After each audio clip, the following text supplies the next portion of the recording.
అందరికీ నమస్కారం. నేను మీ ఆయుర్వేద డాక్టర్ చిట్టిబొట్ల మధుసూదన శర్మని.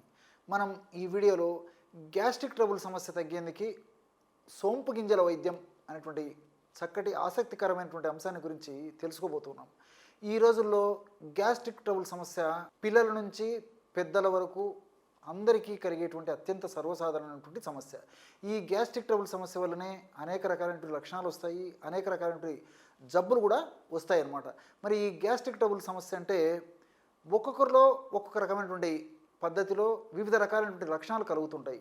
అంటే కడుపులో నొప్పిగా ఉండడము, కడుపులో మంటగా ఉండడము, తేనుపులు వస్తూ ఉండడము, ఇందులో పుల్లటి తేనుపులు రావడము, నోట్లో నీళ్లు ఊరుతుండడము, వాంతి వచ్చినట్టు ఉండడము, వికారంగా ఉండడము, కడుపు ఉబ్బరంగా ఉండడము, అసంపూర్తిగా విరేచనం కావడము, లేకపోతే రోజు 3-4 సార్లు విరేచనాలు అవుతుండడము, అనేక రకాలైనటువంటి సమస్యలు ఈ గ్యాస్ట్రిక్ ట్రబుల్ సమస్య వల్ల కలుగుతుంటాయి.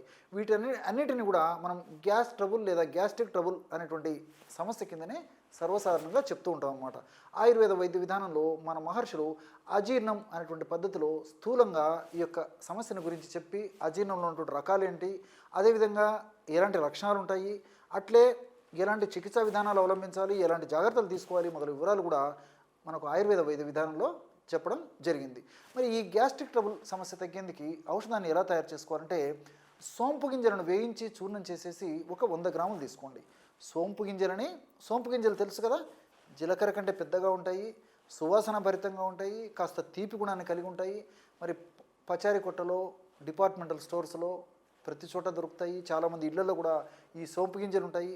కొంతమంది ఆహారం తర్వాత సోంపు గింజలు నమిలి తినేటువంటి అలవాటు కూడా ఉంటుంది. పెద్ద పెద్ద హోటల్స్ కూడా మనకి ఆతిథ్యంలో భాగంగా సోంపు గింజలను ఆ టేబుల్ మీద పెట్టేటువంటి పద్ధతి కూడా ఇక్కడ మనకి కనిపిస్తూ ఉంటుందన్నమాట. ఆ సోంపు గింజలను దూరగా వేయించేసేసి చూర్ణం చేసి ఒక 100 గ్రాములు తీసుకోండి. అట్లే కరక్కాయ పెచ్చుల యొక్క చూర్ణము ఒక 20 గ్రాములు తీసుకోవాలి. కరక్కాయ పెచ్చుల యొక్క చూర్ణము 25 గ్రాములు తీసుకోండి. తెలుసు కదా కరక్కాయ పెచ్చుల యొక్క చూర్ణం మనకు మార్కెట్లో దొరుకుతుంది. సైంధవ లవణం ఒక 10 గ్రాములు తీసుకోండి. మళ్ళీ ఒకసారి చెప్పుకుందామా, సోంపు గింజల చూర్ణం 100 గ్రాములు, కరక్కాయ పెచ్చుల యొక్క చూర్ణం 25 గ్రాములు, సైంధవ లవణం 10 గ్రాములు.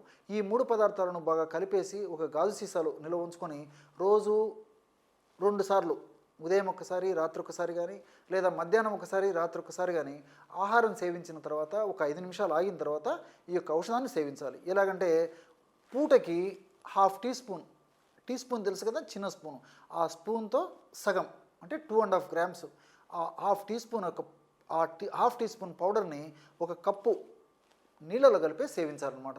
ఈ నీళ్ళు కూడా మరి ఈ యొక్క ఫ్రిడ్జ్ వాటర్ కానీ, కోల్డ్ వాటర్ కానీ, ఐస్ వాటర్ కాకుండా మామూలు టెంపరేచర్లో ఉన్నటువంటి నీళ్ళలో కలిపి సేవిస్తే సరిపోతుంది. ఈ విధంగా క్రమం తప్పకుండా రోజు 2 సార్లు ఈ యొక్క ఔషధాన్ని వాడుకోవడం వల్ల నేను ఇంతకుముందే చెప్పినట్టు గ్యాస్ట్రిక్ ట్రబుల్లో వచ్చేటువంటి వివిధ రకాలైన లక్షణాలు తగ్గుతాయి, మనకు అన్ని సైడ్ బెనిఫిట్స్ ఉంటాయి, ఎలాంటి సైడ్ ఎఫెక్ట్స్ కూడా ఉండవు. ఆధునికంగా మనం ఆలోచించినప్పటికీ ఈ సోంపులు ఉన్నటువంటి అనతాలు, అదేవిధంగా ఫైబరు, ఇలాంటివన్నీ కూడా ప్రత్యక్షంగా పరోక్షంగా మనకి గ్యాస్ట్రిక్ ట్రబుల్ సమస్య తగ్గేందుకు ఉపయోగపడతాయి. మోషన్ ఫ్రీగా అయ్యేందుకు కూడా ఇవి చాలా చక్కగా ఉపయోగపడతాయి.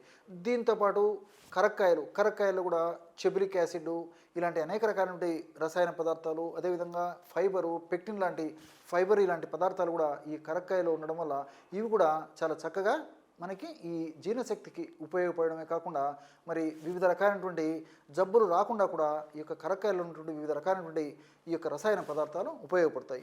సైంధవ లవణం కూడా ఈ యొక్క ఔషధాలు త్వరగా పనిచేసేందుకు, ఆహారం బాగా త్వరగా జీర్ణమైనటువంటి ఆహారము మన దేహ వ్యవస్థ, ముఖ్యంగా ప్రేవులు సక్రమంగా వినియోగించుకునేందుకు కూడా ఈ యొక్క సైంధవ లవణం ఉపయోగపడుతుంది. మరి ఈ 3 పదార్థాలు కలిపి మనం ఈ పద్ధతిలో వాడుకోవడం వల్ల శరీరానికి చాలా మేలు జరుగుతుంది. అన్నీ మనకు బెనిఫిట్స్ ఉంటాయి, ఎలాంటి సైడ్ ఎఫెక్ట్స్ ఉండవు. కాబట్టి దీర్ఘకాలం పాటు వాడినప్పటికీ ఎలాంటి ఇబ్బంది ఉండదు.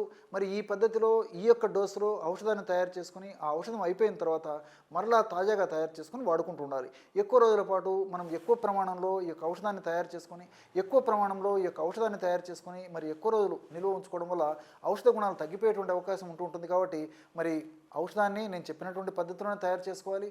ఆ యొక్క పద్ధతిలో తయారైనటువంటి ఔషధాన్ని మనం పూర్తిగా వాడిన తర్వాత, అంటే చెప్పిన ప్రకారం వాడిన తర్వాత ఆ యొక్క టైం అయిపోయిన తర్వాత మరలా తాజాగా తయారు చేసుకొని వాడుకుంటూ ఉండాలన్నమాట. అంతేగాని ఎక్కువ ప్రమాణంలో తయారు చేసుకొని దీర్ఘకాలికంగా ఆ యొక్క ఔషధాన్ని ఎలా నిల్వ ఉంచడం మంచిది కాదు. మరొక వీడియోలో మరొక అంశంతో మళ్ళీ కలుద్దాం. అంతవరకు నమస్కారం. మీ చిట్టిపొట్ల.